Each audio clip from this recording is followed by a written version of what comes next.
Welcome to Now Serving, a Side of Therapy, your intro guide into the therapeutic world.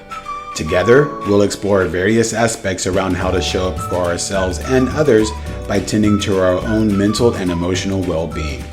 I'm your host, Dalton Huckabee, a licensed marriage and family therapist, and I'm grateful you've joined me. Can you talk a little bit more about the comedy therapy? Yeah, so that's something I'm still trying to perfect and learn, but to the idea, I based off the idea of play therapy, where in play therapy I've used like different games to help with the different emotion levels. So with comedy therapy, I've kind of done the same thing, but with jokes, silliness, and goofiness. But a lot of it is based on jokes, where and that touches on that silly Shivvy persona of earlier, where then to kind of like, and it's a lot of it is based on this idea of like helping them create a safe space. So, and especially if we approach them as a grown up, it's not going to work because then there's already Right, that power right. differential, and then Yeah. kids get scared, which is honestly very human. And so that's where the comedy therapy I tie it in. I kind of describe it like imagine jokes all day, every day, in like all day, every day. Kind of my best Uh-huh. description where and like even before a session I'll like prep for it depending on different clients. I'll use different levels of jokes. I do it with adults too, where it's an outrageous amount of jokes, comedy, and I even with my grown-ups, where then I'll present this persona of, I mean, persona is also very real, but I'm saying like I'll present it as, even in deep trauma conversations of, where I'll include certain humor pieces completely on purpose to kind of cushion certain heavy pitfalls, if that makes sense. Um, Yeah, yeah. it Right, to essentially create like a silver linings where, the world's not this dark place that, social media and the internet make it out to be. It's this very warm, welcoming place, and we just got to learn to find the comedy and the joy of things.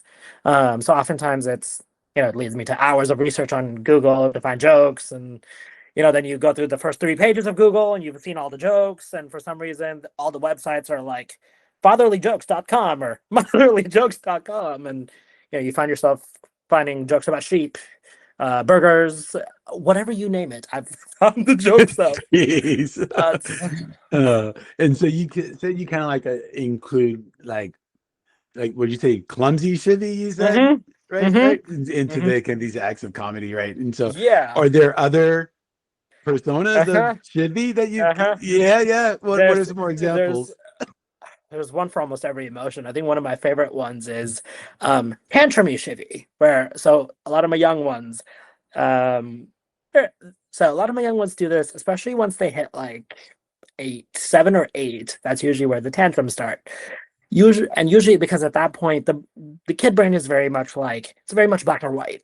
It Things exist or they don't, right? Or like, and so the same goes for games and things. So oftentimes in session, when we're doing the games, we'll bend the rules, obviously, and it leads to frustration.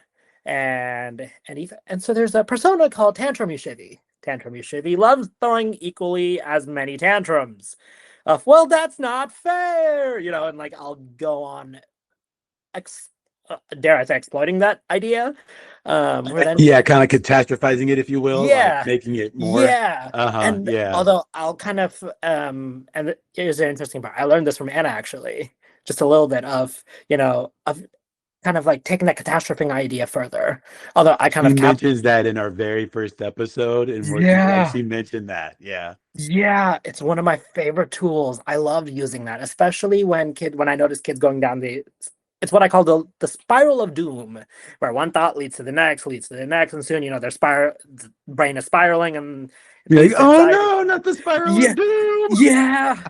Although I kind of take it to extremes of being like for example, like let's say we it's sorry, and our piece got set back. I might do something along the lines of, oh no, but my piece got set back, and then I'm gonna trip on that one couch because I'm frustrated, and then the building will collapse, and then somebody will like walk into a tree, and then oh no, then the world blows up, right? Like maybe not to that, but like Yeah, take yeah, it to an yeah. extreme to help identify the catastrophizing cycle. And like, Yes. and I'll do Yes. it in front of parents completely on purpose. I mean, I'll explain it to the parents beforehand. This is stuff that in the first session I explained very thoroughly, so parents are aware. So the kid's not like, Shivvy is just being really, really one of a kind. So It's the and one of a kind Shivvy today. yeah. And so afterwards, like even after that session, then I'll give the parents a rundown of like, hey, this is what we did, and this was the idea and approach behind it, and this is something we'll keep pushing it in future sessions. Oh, and here's a way, that you can do it with your kid as well. And I'll Yeah, kind so of you give them like yeah, little things that they can practice at home in yeah, between too. yeah, yeah. And oftentimes and that's my biggest approach with them is I say this to every parent, to every parent is, I'm just a toolbox guy. I'm not the expert. You're the expert of your life. You'll spend Toolbox more Shivvy. toolbox Toolbox Chevy. Shivvy. Yeah. So well, he's a character. But like I just got the resources, the tools, the tricks, the things that I've learned over the course of my days. That makes me sound so old. I'm gonna take that sentence back. Um, I'm older than you, so. Yeah, except for the young ones who's now started. They're like new persona, kid created, by the way. Dinosaur Shivvy. My birth year Dinosaur? starts. No, not Yeah. Dinosaur City. Oh Oh my my god, my goodness. birth year starts at the one. It's 1999 of January of 1999, so it doesn't even count. But they see the one, or they're like, "What year were you born?" I'm Oh like, yeah, "No." from the 1900s. Yeah, and they're like, "You, how's the museum?" I'm like, "Oh, kid, come on, that's." Or the dinosaur, or I think, how was it like when Jurassic Park was invented? And it's like, okay, we're not that ancient. Oh, it's so funny. Yeah. So that's Um, great that they'll hop on board, right, and kind of like yeah, be engaging with you in that way too. Yeah, yeah. yeah, that's It, awesome. it's a very silly approach, but with kids, that's what I find works because especially kid brains work differently than adult brains. Kid brains work very much backwards, Oh yeah. Oh yeah. Yeah. and And that, even right, even over when we yeah, think about like generations too, right? Like, yeah. right. Oftentimes, like, even either child rearing practices or like even, Mhm, pressures at school, whatever it is, mhm. right? Like each generation has its own unique sets of challenges as well. So Yeah. we're trying to figure out like how to kind of meet them where they're at, right? Using these different forms of play therapy. Recently, we did some other Mhm, episodes where it was doing like dance movement therapy, right? Like mhm. just moving your body, right? As another Yeah. way of like expressing things, right? Yeah. Instead of just talk therapy. And so this is another kind of creative arts, right? When you talk about art and Yeah. role play and play therapy, right? Yeah. Is getting into this kind of creative arts space for people to be able to have that Yeah. safe space where they feel like they can express themselves. Yeah. And the biggest part is like it allows, at least my experience, it allows the kids to bring down their walls. I feel like a lot of young Yes, ones, exactly. Yeah. Hmm. especially given how difficult the world's become nowadays, like a lot of kids there's like walls within walls. It's like a whole castle type deal. And especially, a kid seeing an adult or a grown up being all silly and goofy, it allows them to bring that wall down. And usually behind there is a very and like it I mean it really helps them, especially socially, because then I mean it takes a bunch of sessions to build up to this point, but Yes, it does. when Yeah, they yeah, yeah. do eventually, it's like they're helping their friends and their peers.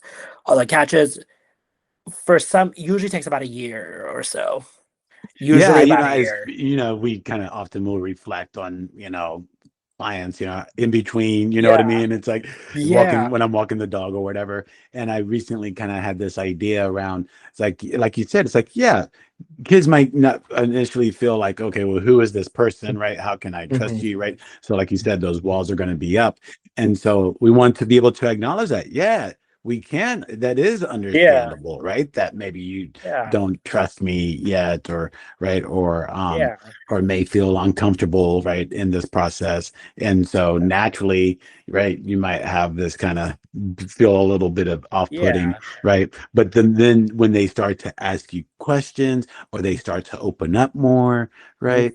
And then they start to like talk about the things that the parents were also concerned Mm-hmm. about, right? But you can't just dive right in with that, right? Like you Yeah, have to build that rapport and trust first. But then they also like kind of started like things start to kind of like yeah, come to light more and maybe even start to kind of come full circle in some Yeah. ways too. Yeah, it's really a great It's process to witness. Yeah, and I will say it is very much life-changing, especially when the moment you see where that wall come down. It's like a day and night difference. As therapists, we're trained to look for that. We're like Yes, yeah, where yeah, we can see the switch, but it's one thing I help a lot of parents with is helping their own kids get there. Where that's my message to parents of like, what can I do to help you help your kid? It's not Shivvy's the expert. Shivvy's just a toolbox. That yeah, yeah. sounds different, but Toolbox like Shivvy.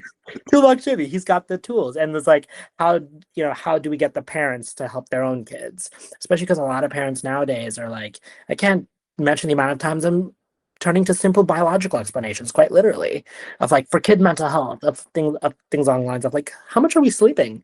The nutrition we're eating, right? How much playtime are we getting? Social time, and the biggest factor challenge that I've personally seen, especially recently. I think I had this conversation with a couple clients last night of technology, of like excessive iPad time, excessive screen time, and video games, and all the things that those video games also cause. Cool instant dopamine, but also like comes with a lot of pitfalls, of like a lot of things that it causes later on to happen. And that means then it that affects sleep and a whole bunch of things. And it's funny when you tell clients, I'm guessing we've done this where then you tell kids, hey, back in my day, 20 something years ago or whatever, oh, you wanted to play? Oh, go play outside. Oh, the Oh truth, yeah, yeah, yeah. Not to even mention there wasn't internet or phones yeah, when I was a kid. So it didn't exist. And it was like even the phones were the weird, like you had to turn the dial yeah, the thing. rotary phone. Yeah, yeah, Yeah. yeah. We had those. Yeah. Or the one with the very annoying like sound in the Oh, the background. dial up. Yeah. Yeah. Uh-huh. AOL. Yeah. Yeah, and especially, and I find like it's one of the other approaches I often use is like perspective, especially for young ones, where I'm like, technology didn't always used to be like this, especially growing up to kind of bring some perspective into things of like, technology is great, but is great, and it comes with a bunch of catches where we Yeah. gotta Yes, look out for and right. Yes, ourselves. and yeah. Yeah. There's one museum I recommend to parents. It's in San Jose, I believe. I forget the name of it, but it's got technology of yesterday. The first iPhone is one of the exhibits. Fun fact. Is it really? Yeah, unfortunately for us who remember the release of that one. But like, but it's got all the technology of how it developed over time. Especially because a lot of kids nowadays, I find like, even certain simple emotion skills that used to be well known are not as known often now. I find finding myself like even having to redefine certain emotions of like, what do these emotions actually mean? And a lot of young ones are like, well, I don't know what frustration means, right? Or like, I don't know what irritation looks like. And then that's usually when then the games show up, and then we have to induce it, and like, oh, identification skills. Yeah, and my prior supervisor here at Isoterra, right? She would often say Uh, kind of that place of I don't know is a great place to be, right? Because that means like there's options and we can yeah, explore and be curious. And so again, like you said, if we can kind of like, because like I don't know, it's like okay, well let's maybe think about that and kind of be curious about it. If we can get clients to be in this place yeah. of curiosity, boom, that's a good thing. Yeah, and especially for kids, because I feel like curiosity is like it's kind of the answer. I don't give them the answer directly, but that's kind of the answer of like the more you explore the world, right, with a bit of a safety net. World can also be a scary place, but the more kids explore the world, the more they come to find out, the more they're able to do. Especially socially, it makes a big difference. Makes a really big difference because then those same kids are doing so much better in school. That's the other interesting thing. Introducing kids to 90s TV shows and early 2000s TV shows. And like, I think I read a study about this. And one of my parents, I mentioned this study to a parent. The parent tried it, and it was like a day and night difference between both of their kids, where one watched modern TV shows that are modern kid TV shows, right? Bluey, Peppa Pig, whatnot. Um, Other one watched ancient TV shows, cannot believe I said Angel, but like back in the day of like Naughty or like old versions, old reruns of Tom and Jerry, or right, or I like was gonna say, are we Rugrats. talking like Flintstones here? Like, Yeah, even right? Flintstones, Yeah, yeah. Flintstones, I still like Backyardigans. Flintstones. I'm kind of upset that Then the it- Cocoa Pebbles changed their Flintstones to the more animated versions. yeah, right. Yeah, exactly. Yeah, yeah. Yeah, Original's the best. Yeah, yeah. yeah. But so you said the parents did these two different show Uh-huh. kind of tests. Uh-huh. And oftentimes because the shows back in the day were geared differently, and where it's not so much. What's the term thrown around nowadays? Brain rot, I think, is a term thrown around out nowadays, where it's not brain rot. It's like, I mean, it is, but they're also learning very useful skills, right? Because a lot of those shows back then, I mean, those characters were modeling things. It's often, It was oddly enough, though. It's like, especially with the old Tom and Jerry and uh-huh. like all those ones, like there's a lot of violence in those. Like they're like Yeah, beating each other up. They're like yeah, trying to kill each other. It's like, yeah. geez, I didn't realize how violent they were. Looney Tunes is the best example I use for that because, like, the dude gets an anvil dropped on his head. Yeah, He gets exactly, he gets exactly. blown up, but like although the way that they go about doing it, I forget the one. I've been seeing it all over Instagram recently, or Instagram and TikTok. It's like an old timey show where it's a two dogs who are like competing. One of the one is like a very small dog. He's got this like mellow voice, and the other one's like trying to get him to lose. And so it's a very violent. I mean, it's a bit violent when you think about it, because the bigger dog is getting his head blown up. He gets eaten by sharks. He gets um but it's also like modeling. It's a double-edged sword that way. Yeah, but even like you can learn a lot too, like about like what are they watching, Hmm. right? And how do they relate to those characters and what do they think about what's happening in there, right? It kind of gives you Yeah, a peek into their world and their and how they see things, right? And what they might yeah, even value too. yeah. I think I did this experiment with myself the other day. I watched Blue's Clues now in comparison to what the Blue's Clues we remember, like that was back then. Because I mean, I Yeah. still remember when Steve was like, "Oh, I'm going to college," and it's the most heartbreaking thing. Two very same show, but two very different shows, if that makes I didn't know sense. Blue's Clues was still happening. Jeez. It is apparently is.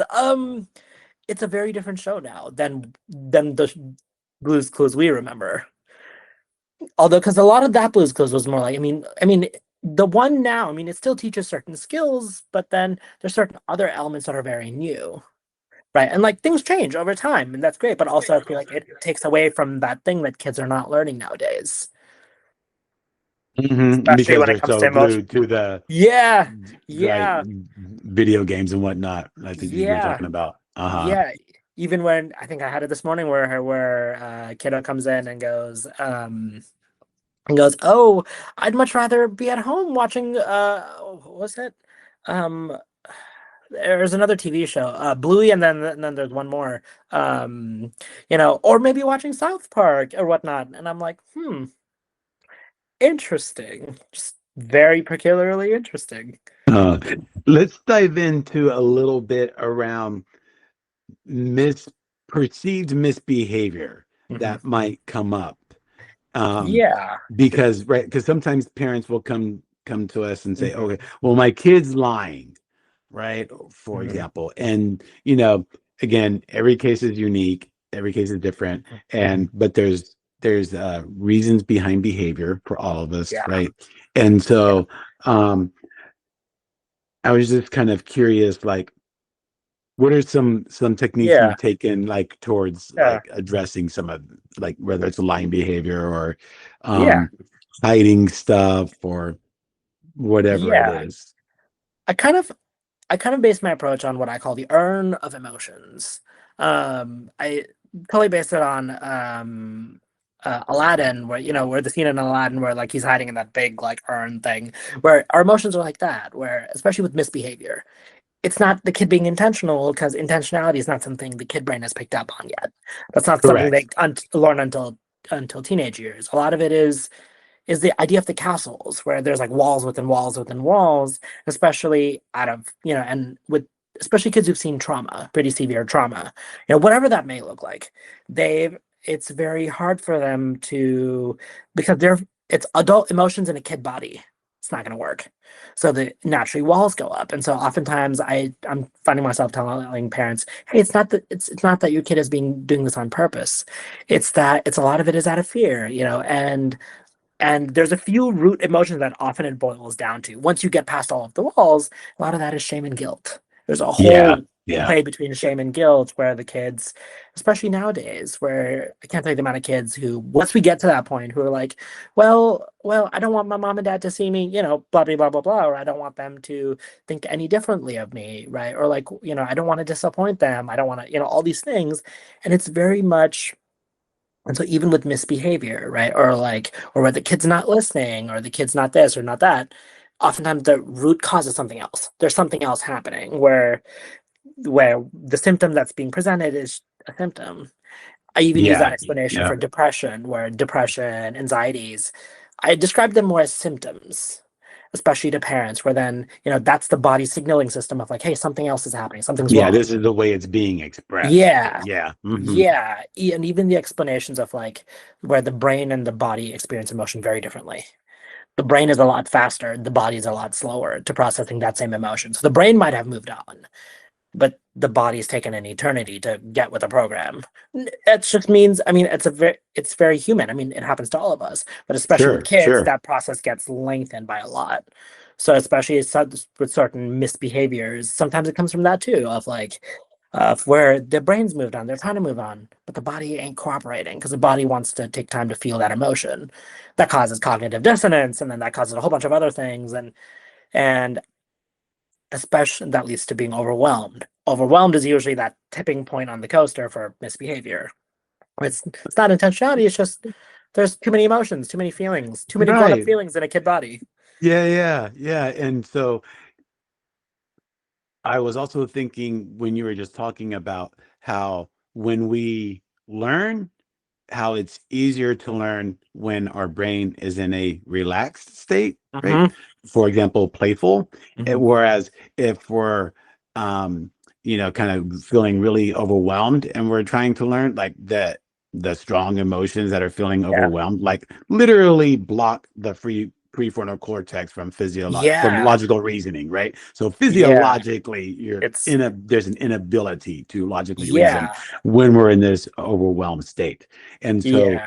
being in this kind of more play therapy or kind of It's play approach, right, can make learning easier. yeah. But also not only make learning easier, but then the brain's neuroplasticity is Mm-hmm. more likely, right, to then kind of Yeah. create these new neurons to kind of like Yeah. have this new experience, like you were saying. Yeah. It's what I call the brain highway. I to my The parents' brain kids, highway? the Yeah, brain highway yeah. where it starts off as a single lane road. The more we interact with it, the bigger the road gets. The goal is to make it into a freeway. And so the more like and so when emotions are heightened, it's kind of like highway patrol blocking off the whole freeway. Right? Or that moment that Yeah, happens on yeah. freeway where the patrol like shuts the whole freeway down. That's what happens, where then nothing can get through. Right. And so oftentimes to help kiddos, and I think that's the message I find myself giving the parents a lot into helping a kid, we gotta set we gotta delete that block somehow. That block has got to go in order to help because the more the highway runs, the more exits open up, the more entrances open up. So more stuff can interact, the brain can interact more with itself. Even with things like ADHD, right? Where I describe ADHD to parents as like it's kind of like putting a Ferrari engine on a bicycle Uh-huh. Uh-huh. where it's like it'll do the trick, but you ain't got no brakes. Bicycle Uh-huh. brakes, Ferrari engine. Where it's like, or I'll describe it as like the brain just running on super speeds. It's running way too fast. It's in the brain, and because of how fast it's running, it's unable to slow down. Where in moments where it has to, it's kind of like going 85 in the left lane, but your exit's in like half a mile. You're not going to be able to cross 7 lanes of Right. freeway. That's not going to work. Like, and I mean, if you do, it's going to create some havoc, right? classic LA for you. Yeah, exactly, exactly. or the 101. or the 101. Terrible. It's terrible down here. Well, yeah, so I'm even kind of thinking like as a Yeah. little takeaway, right, for parents, like be able to like see, is there a way they can engage in these playful activities? Mhm. Like when they do see something kind of like lying, Yeah. right? Because no, with this understanding that maybe there's Yeah. like shame or blame lying Yeah. underneath, right? It's like, are you sure? Like, do you want to second guess that, right? Yeah. So being able to just kind of like engage in this new and Yeah. playful way can then help learning not only Yeah. strengthen the bond between the parent and the Hmm. child in a new and different way, Hmm. right? But then also help the Yeah. learning process a little bit more amenable to everyone involved. Yeah. Yeah. I mean, it also helps. It also helps the. I think the biggest thing is because the minute parents approach it that way, the kid will want to come to the parent more and more and more often. It Yes, like yes. So if the it's parent can yeah. model, right? Yeah, Yeah, and especially this idea of like the biggest one is like letting kids see, hey, even as grown-ups got nothing figured out. We're figuring things out as we go. And so like the minute kids see that, because the kid from the kid perception, oh, grown-ups know everything. They've got all the answers. But the minute the kid sees, wait, they're just people too. They're just like me. They're silly as me. Their brains can do a bit more, but they're still silly as me. They still mess up. And the minute kids see that, it's creates this thing of like, oh, they're like me. And then, and then that opens up a whole avenue of avenues. absolutely. Yeah, yeah. Yeah. Well, any closing thoughts or any closing what's going to be inquisitive Shivvy? Any closing thoughts from inquisitive Shivvy? I would just say I would just say, especially with kids are a very different world. Kids are a very, very different world. There is something I'm planning probably around January to create this whole like manual, as to say, of how to work with kids. A lot of this we spoke about today will go Oh, in a cool. manual. Awesome. Yeah, I'd So be curious as to yeah, keep posted about that for sure. yeah, yeah, especially to help parents because the knowledge out there is very, very minimal. It's very there's a big chunkable gap. Well, I'm here for it, man. I really appreciate you Yeah, taking time of to course. talk about Thanks for working having with me. kiddos today. Yeah, for sure, man. Yeah, Yeah, and take good care. Yeah, we'll see you yeah, around. We'll of see you course. on December Y- 5th at the Yes, or see you 6th at December the holiday party. Yeah. 6th. Yes, see you December Yeah. 6th. I won't call you Dinosaur Civvy though. More than welcome to if need be. Thanks for tuning in this week. If this conversation resonated with you, follow Now Serving a Site of Therapy on YouTube, Spotify, Apple Podcasts, or wherever you listen. Be sure to click subscribe and leave a comment and share with others who may also enjoy. Check out our website at izotherapy.com, where you can contact us to be placed with a therapist who's the best fit for you.